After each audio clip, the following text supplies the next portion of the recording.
This morning, Omicron alert, breaking news on new cases in New South Wales. D-Day for Queensland, the Premier expected to reveal when she'll open the border to interstate travellers. Commuter chaos, Sydney starts the week with strike action. And Queensland's wet week ahead, a cloud now hanging over the first Ashes test. This is 7 News with Ann Sanders. Good morning. We begin with breaking news. The results of genomic testing in New South Wales have just been released, identifying another 9 cases of the new COVID variant Omicron linked to a Sydney school. Let's go live to Serena Andaloro in Sydney. Serena, good morning. Authorities still don't know the source of this school cluster. They don't, Anne. Good morning to you. I do have some fresh numbers for you. In total, there have been 25 cases of the new variant, and it continues to spread through 2 schools at Regent's Park. Genome testing sequencing shows 14 of the Omicron cases are linked to this cluster, which started with cases here at St Peter Chanel Primary School and at Trinity Catholic College just next door, as well as at an indoor rock climbing gym in Villawood. Now, years 3 and 4 at St Peter's are in isolation, while the student from Trinity was already in isolation while infectious. Here's Dr. Kerry Chant with the latest. It is expected that our numbers linked to this cluster will rise as further results are confirmed. To date, there have been no cases of Omicron variant admitted to hospital for COVID-related care in New South Wales. Now, as we heard there, Anne, very interestingly, of the 152 people in hospital in New South Wales, not one is infected with Omicron. It's still very early days, but no matter how many cases we do end up seeing, New South Wales and Victoria remain committed to keeping the borders open for Christmas, staying the course, Anne. All right, Serena, thank you very much. Serena Andaloro reporting. Well, Queensland could be just days away from opening their borders as the state sits on the verge of hitting the all-important 80% vaccination target. As Tamara Bowe reports, the Premier is expected to reveal the date today. Well, that crucial vaccination milestone is now just within reach. The Premier is attending a meeting with health officials this morning. They'll look at those vaccination projections, and then we expect an announcement soon after, and hopefully a reopening date that is set in stone, because the Premier has always said we're heading towards that 80% double vaccination rate or the December 17 reopening date, whichever comes first. And over the weekend, well, vaccination rates are looking really, really promising. Just as of yesterday, 78% of eligible Queenslanders have now received their second dose. 87% have received their first. So it's looking like we'll well and truly reopen before next Friday. Of course, a bitter pill to swallow this morning for the unvaccinated Queenslanders needing life-saving surgery. It's been revealed that patients will be denied that procedure unless they're fully vaccinated. Many say they're not anti-vax, they're just fearful of the side effects. That policy won't be re-evaluated until February next year. Children as young as 5 will be eligible for a COVID vaccination from next month after health authorities gave Pfizer the tick of approval. The dosage will be 1/3 of an adult dose and follows a successful trial here in Australia, as well as rollouts in the US, Canada, Europe and Israel. And lowering the dose to 1/3 means that some of the, we call it reactogenicity, the immediate side effects are reduced for those kids. Now, to make it clear, it's a different formulation of the same vaccine and it's in an orange cap. The shots are set to be administered to under 12s from January 10, 3 weeks before school resumes. Sydney is beginning the working week with strikes. Bus drivers in the inner west have walked off the job, bringing services to a halt. Tomorrow, workers in the southwest will down tools for 24 hours. We have a depot here where workers are working side by side being paid different rates. These workers were out in COVID. These workers kept this state going. Train services will also be impacted this week. Workers say they won't drive foreign-made trains tomorrow, which run 3/4 of services, while teachers are also going on strike tomorrow, the first industrial action in more than a decade. The election may be months away, but Scott Morrison and Anthony Albanese are wasting no time selling their credentials, taking unofficial election campaigning to battleground seats. Let's go live to political reporter Rob Scott in Canberra. Rob, good morning. Where's the push on today? Good morning, Anne. Well, the Prime Minister was at Sydney's Woollahra Public School this morning, launching Australia's Remade in Australia campaign, which urges people to recycle more and to buy more products made from recycled materials. With climate change expected to be a major focus at the election, the government believes policies aimed at households like this one will resonate more with voters than the big picture emission reduction targets. The choice of Wentworth to launch this campaign is strategic, with the sitting member, Liberal Dave Sharma, facing a challenge from independent Allegra Spender, who's running on a renewable energy and environment platform. Not going into landfill, but going into recycling is creating more and more jobs. In fact, 3 times the jobs. And so this is about jobs, but it's also about our environment. When you're not putting stuff into landfill, you're actually reducing emissions. Anthony Albanese spent the morning at the University of Newcastle, spruiking Labor's new education policy, a promise of $1 billion to make TAFE free for 500,000 Australians, as well as creating 20,000 new university places if it wins the election. More skills means higher wages, means better jobs, means a stronger economy. That's what Labor's about. This is going to be free, that's going to be free, it's all going to be free. Whenever Labor tells you something's going to be free, I guarantee you, you'll end up paying for it. So the attacks from both sides are ramping up, and with the election not due until May, you can expect plenty more of them. All right, Rob, thank you very much. Rob Scott in Canberra. 2 men are being questioned after a fatal stabbing in Melbourne overnight. Emergency crews were called to Deer Park before midnight to report a man had been stabbed. Despite the best efforts of paramedics, he couldn't be revived. Police believe the men are known to each other. 4 weeks after little Cleo Smith was dramatically rescued from a locked home in outback WA, her accused abductor is facing court. Terence Kelly is set to appear via video link from a maximum security prison in Perth. The 36-year-old was arrested last month, 18 days after Cleo vanished from a tent while camping with her family. Mr. Kelly was last seen boarding a plane that flew him to Perth. Police investigating the brutal murder of a Sydney grandfather have announced a $1 million reward for answers. 86-year-old Kalim Saliba died after he was assaulted by 2 men who broke into his Cherrybrook home in April last year. Detectives have spent months trawling through security vision from around the home and are searching for this Audi spotted outside at the time. Flood warnings remain in place across parts of Queensland this morning, with more rain on the way. Authorities are keeping a close watch on the Condamine River, with a major flooding expected, while water levels around the border town of Gundawindi are dropping. In Brisbane, cricket fans are keeping a very close eye on the weather for the start of the first Ashes at the Gabba.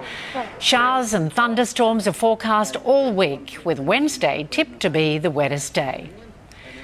Coming up next in 7 News, close call, a boatie launches his vessel over a car, a terrifying crash at a boat ramp. Horrific attack, charges laid over a brutal Sydney stabbing.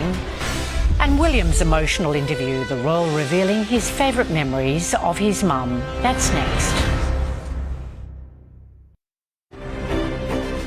A boatie in WA has made a terrifying mistake in Perth's north.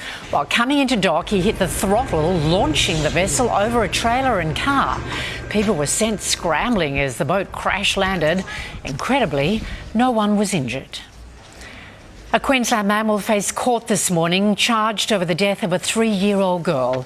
It's believed the 27-year-old man fell asleep on Saturday afternoon while the girl and her 2-year-old sister wandered off. The younger child was found safely in a nearby street, but the 3-year-old was located in a stormwater drain. She was taken to hospital but couldn't be saved. A man's been charged over an horrific murder in Sydney overnight.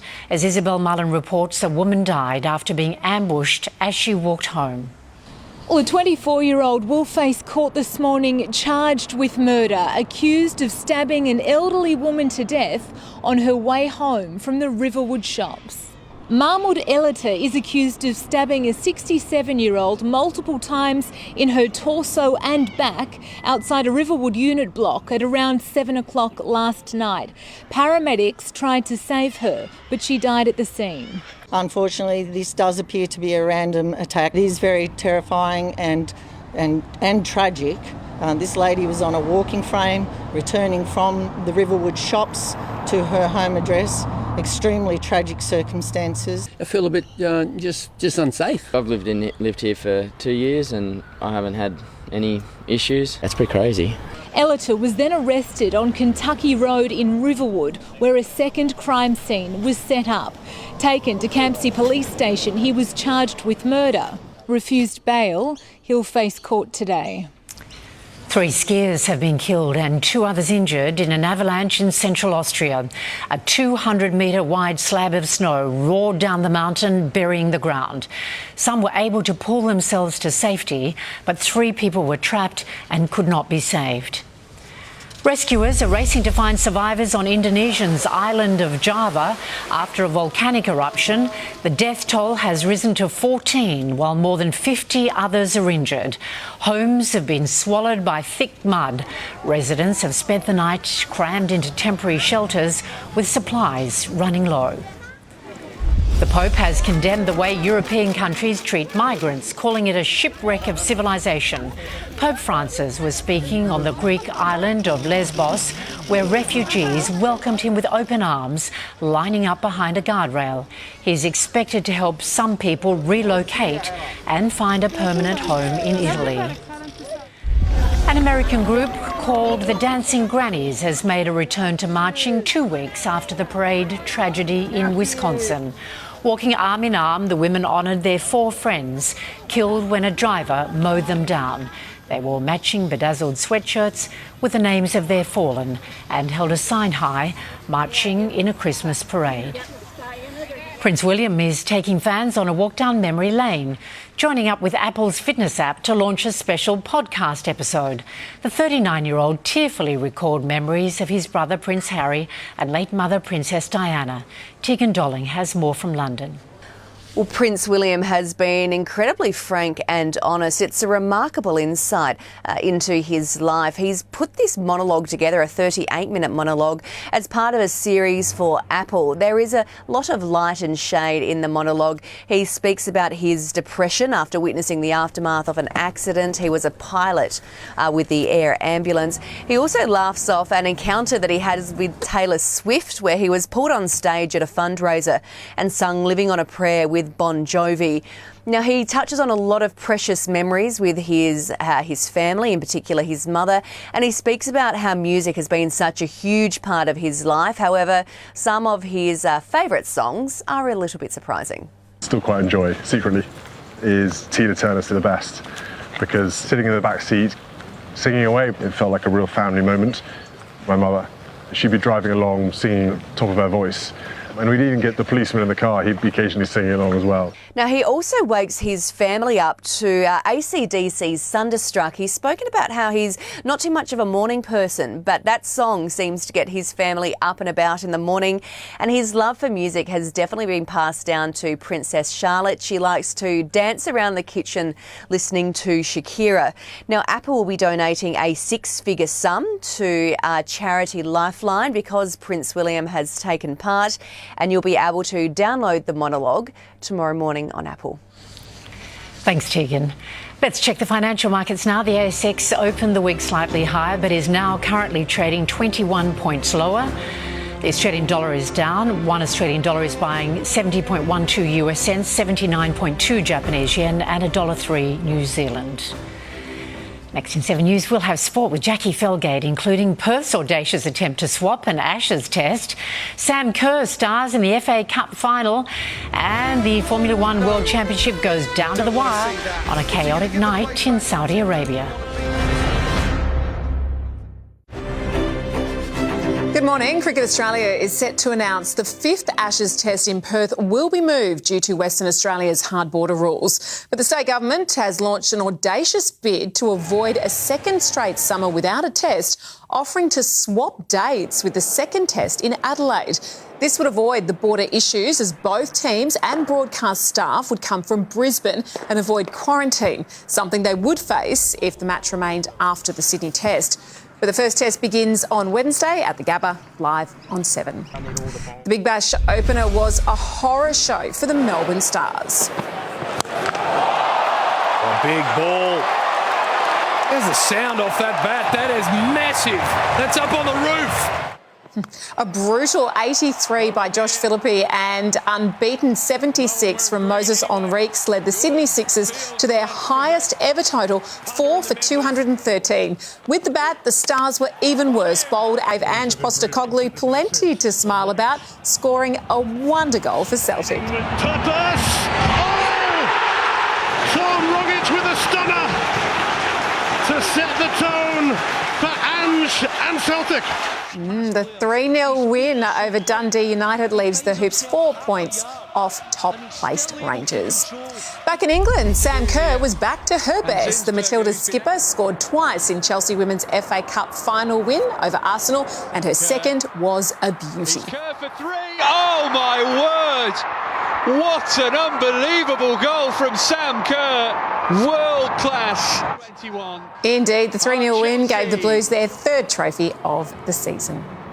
Three-time MVP Bryce Cotton showed why there's no one better in the NBL. The Wildcat star piled on 31 points and 5 assists in a classic display against the Taipans in Perth. The step back. Oh, my goodness. It's crazy good from Bryce Cotton. Unguardable. The Wildcats romped to a 90-67 win to continue their unbeaten start to the season. There's only one way to describe the Formula One Grand Prix in Saudi Arabia: chaos. The race was red flagged twice within the opening 15 laps after 2 big crashes in Jeddah. After a second restart, Max Verstappen overtook Lewis Hamilton, only to be told to cede first place due to an illegal manoeuvre when the title rivals collided. Oh, they touched and they collided! Max Verstappen and Lewis Hamilton. How much damage on Hamilton's Mercedes? What has happened there? The Dutchman later gave up the lead as Hamilton went on to win and draw level on points with Verstappen heading into the final round in Abu Dhabi. Aussie Oscar Piastri won a crash-affected Formula 2 race which lasted only 5 laps following 2 big crashes. He holds a 51.5-point championship lead with 1 round to go. And the celebrations went long into the night for Chaz Mostert and Lee Holdsworth after their Bathurst 1000 victory on Mount Panorama. We grew up looking at this trophy going, I want that someday, and finally got it. This is the reason, Bathurst 1000 is the reason I got into motorsport in the first place. And finally I got my name on that trophy. The win is Holdsworth's first at Bathurst after 17 attempts. And just a bit of breaking news quickly. Collingwood captain Scott Pendlebury has re-injured the leg he fractured last year. He's fractured it again, so terrible news for Collingwood and the Pies in training this morning. Oh, that is bad luck. All right, Jack. Thank you very much. Coming up in 7's Morning News, check the national weather forecast. Checking the weather around the country now. Troughs are maintaining heat in northern Australia. They're also triggering patchy rain and storms over the Northern Territory. A front clipping southern parts of WA will bring a shower or two. So around the capitals, Brisbane, a possible shower, a top of 28 degrees today. Sydney, mostly sunny and 24. Canberra, a mostly cloudy day, a top of 22. Melbourne, a possible afternoon shower or storm and 28 degrees. Hobart, partly cloudy, 24 degrees. Adelaide, mostly sunny and 28 degrees. Perth, a hot and sunny day, a top of 33 today.